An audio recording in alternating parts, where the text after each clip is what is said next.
But it's not for us to eat it.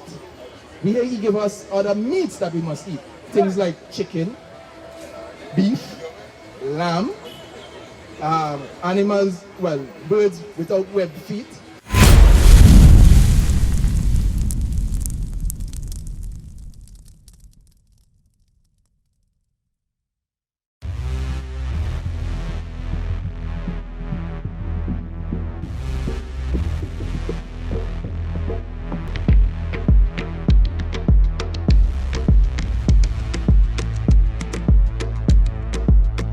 Nothing to lose, laced on my shoes, life on the line, I'm being accused, filled with pain, feel so used, I'm on the bottom, I've been abused, the road split, I had to choose, saw beneath the surface, we the real Jews, I took control, turn up all the crews, I'm dying back to back, I see it on the news,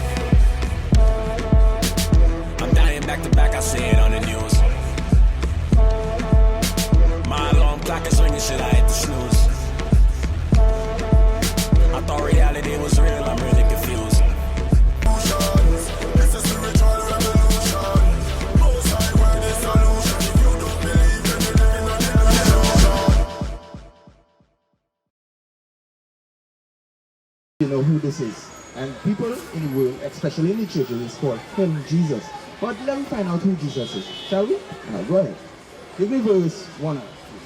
The book of Revelations, chapter 1, verse 1. The revelation of Jesus. Now, the word revelation means to reveal something, all right? So, read it again.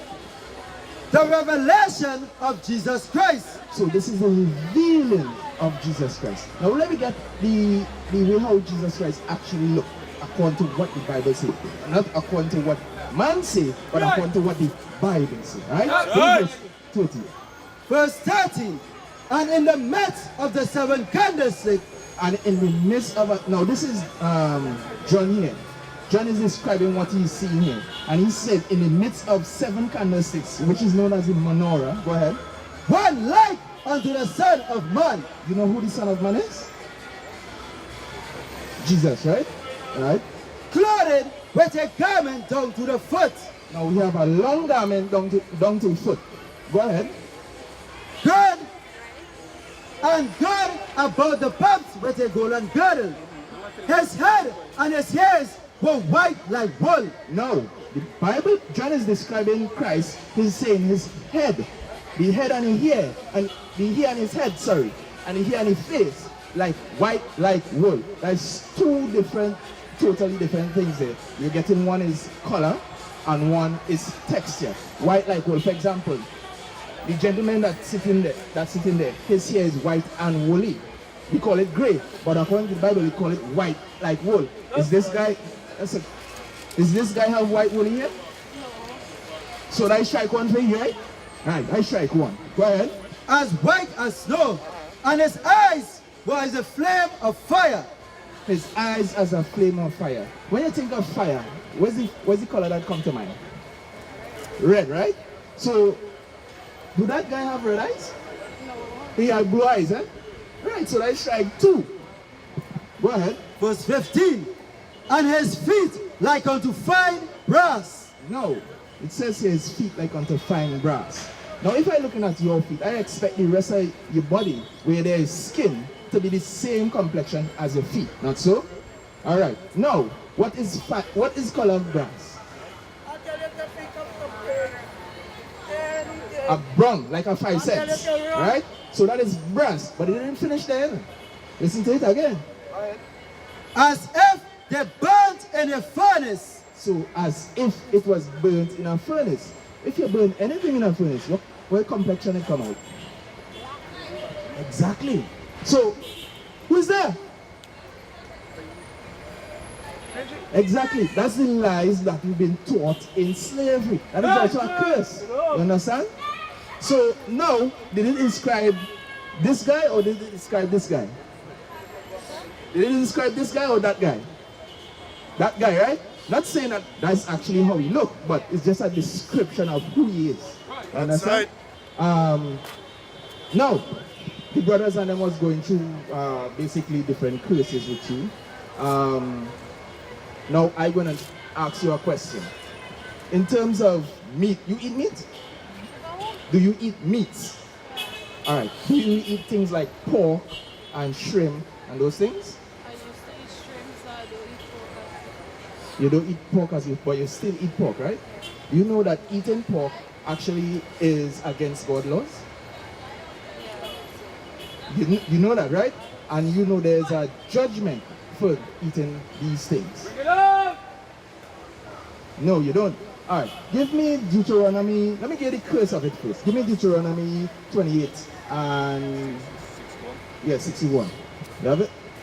So listen to this. This is the book of Deuteronomy, chapter 28 and verse 61. And every sickness and every plague which is not written in this book, which is not written in the book of this law, them will the Lord bring upon thee until thou be destroyed. So every sickness that is not written in this book, God will bring them upon us. For example, what do you call, like tapeworms? That's a form of a parasite. It's not written here, but it happens to us. Exactly. If you eat the pork, the tapeworm actually you're consuming tapeworm, and you can't kill tapeworm. Bring it out! Tapeworm could migrate from your foot all the way to your brain, lay eggs, migrate back down. When the eggs hatch, there's more tapeworm building. So all these different viruses, and then too, when you eat these animals, basically, you get all kind of disease happening with you. Thing like your foot by your ankle start to swell. You see that a lot with our people, not so? Right, that's because of eating different abominable meats. Right. You understand? Give me the thing with Leviticus with the meat. Go to Leviticus. You have it? All right. Yeah, give me this one here first. And then The book of Leviticus, chapter 11 and verse 46. This is the law of the beast, and the law of the fowl, and of every living creature that moveth in the water, and of every creature that creepeth upon the earth, to make a difference between the unclean and the clean. So this basically is the law that tells you the difference between the clean meats and the unclean meat. So let's go through some of the unclean meats, right? Let me deal with the lamb first. Let me deal with the swine. The book of Leviticus, chapter 11 and verse 7. And the swine, though he divided the hoof, and be cloven-footed, yet he cheweth not the cud. He is unclean to you. Now, he says here, though the swine or the pig is cloven-footed, because according to the Bible, it must be cloven-footed and it must chew the cud. Chew the cud basically means it is have more than one stomach. You know, like when a cow, you see the cow just lying down there just chewing? That's basically chewing the cud. It have more than one stomach to digest the food, right? So, even though the pig is cloven-footed, it does not have more than one stomach. It have one stomach, just like how we have one stomach. You understand? So it's unclean for us to eat it. And if you think about the pig eats anything. Bring it out. If you think about it, real, if you look sharp, the pig will eat its own feces. Would you want to eat an animal that eats its own feces? Pigs eat anything. If you look, if a dog even dead, the pig will eat it. Would you eat a vulture, or what do you call the vultures them down here? Would you eat a cobbo? Exactly, it's poisonous, not so? It's the same thing that the pig do. The pig is actually a scavenger of the land. Just like the cobbo is the scavenger of the land. The land still, even though it flies, it's a scavenger. The pig is a scavenger. The pig is also known as the garbage truck of the land. We would need that. According to God's law, we're not supposed to eat it. Now, what about fish? You eat fish? Do the fish have like scales and fins? Huh? Alright. Let me find out about the water creatures. Now, read that there from. The book of Leviticus, chapter 11 and verse 9. These shall ye eat, of all that are in the waters, whatsoever hath fins and scales in the waters, in the seas, and in the rivers, them shall ye eat. Whatever in the waters, any body of water basically, once it have fins and scales, you must eat it. For example, you know what calamari is? Calamari is basically octopus. Does that have fins and scales?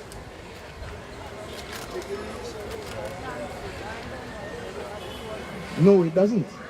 And our people love to eat calamari when they go to these big time restaurants. They love to eat this abominable meat, especially the lobster. Now, if you take lobsters and put it in a dirty tank, in the water brown, after a while you see the water start to clear up. Why is the water clearing up? Exactly. They're basically cleaning the water. They are actually filters of the ocean. We should not be eating filters of the ocean. That's right. Would you open up a car and take the filter out and eat the filter?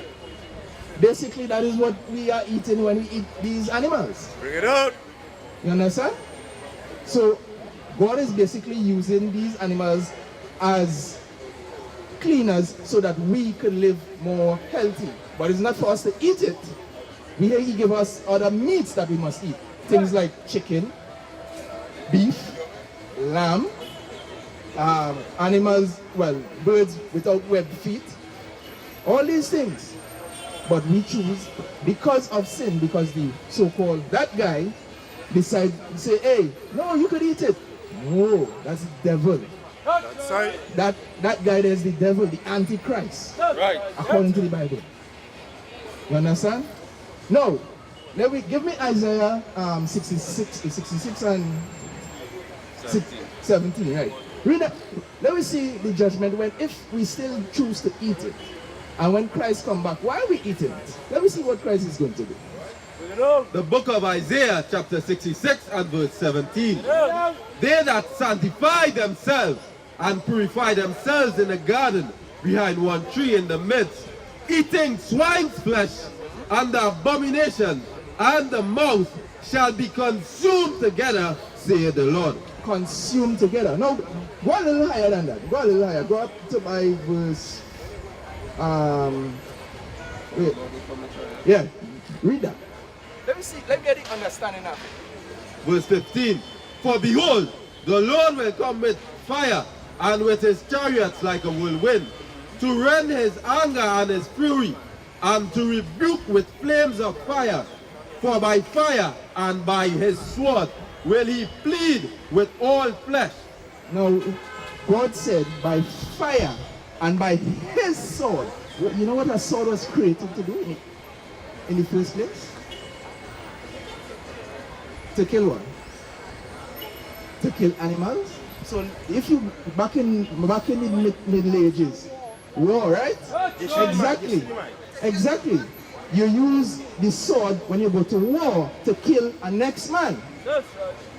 The sword just being replaced by guns today, but back then, God is saying He's coming to rebuke people with fire and with a sword. To plead basically not means to plead, sorry mommy, sorry. No. To plead means to kill. When God said plead, He's coming to kill. That's right. Alright? Read it again. Verse 16. For by fire and by his sword will the Lord plead with all flesh, and the slain of the Lord shall be many. A lot of people is going to be killed. Go ahead. Verse 17. They that sanctify themselves and purify themselves in the garden behind one tree in the midst, eating swine's flesh, and the abomination and the mouth shall be consumed together, saith the Lord. Shall be consumed together with, God will plead with them, whoever eating the abomination. So you see how deep it goes? I mean, yes, now he's not here, but by the meanwhile, he will cause curses like elephantitis, different gripes, different diseases to fall upon us if we keep eating these things. Pardon me? It done happening, but we must repent from it. You understand? That's right. We must repent from it. That's right. Go ahead, read that. The verse of 1 Kings chapter 8 and verse 46. If they sin against thee, for there is no man that sinneth not, and thou be angry with them, and deliver them to the enemy, so that they carry them away captives unto the land of the enemy, far and near. Yet, if they shall bethink themselves in the land whither they are carried captives. Now, when our ancestors came here, as the soldier was teaching you before, did they came here and were free? Were they free? No. When they came here, were they free? No. So they were captives, right? And before, when he read, give me Deuteronomy, hold up, give me Deuteronomy 28 and verse 48. Read that. Deuteronomy chapter 28 and verse 48. Therefore, thou shalt serve thine enemies, which the Lord shall send against thee, in hunger, and in thirst, and in nakedness, and in want of all things, and he shall put a yoke of iron. Now this is the part I want. Listen to this part carefully. He shall put a yoke of iron upon thy necks. He shall put a yoke of iron upon thy necks, until he have destroyed thee. Until he have destroyed thee. So why? That tells you that we are already destroyed as a people. And the yoke's still off. So that means we're still destroyed. Right. And it's because it still applies to us. Right. You understand? We are still destroyed. If you look at this, brethren, the yokes are on here. Why is it off? That is a picture. This is a picture. Now, if you take a picture with a camera, and it is a picture, sir, but it's of a real life thing. Pictures live. Okay, sir. Now, the point I'm trying to make is the reason why we are cursed like this is because we break God's laws. And we're still in our land of captivity. We used to scream black power while heroin was pushed. But at the end of the day, nothing's in vain. IUIC has been given a vision. The tents of Judah has risen. Many has attempted the mission. Minor murmuring, omitting, and missing the mark. Just reading that he had the flame of fire in his eyes gave us the spark. We on Paul's mission. We out on the road, purple and gold. From Mexico, Cuba, Haiti, Ghana, Sierra Leone. 144,000 boots banging, concrete crackling. These are our men repented at heart. The scriptures is proof. IUIC, we deliver the truth.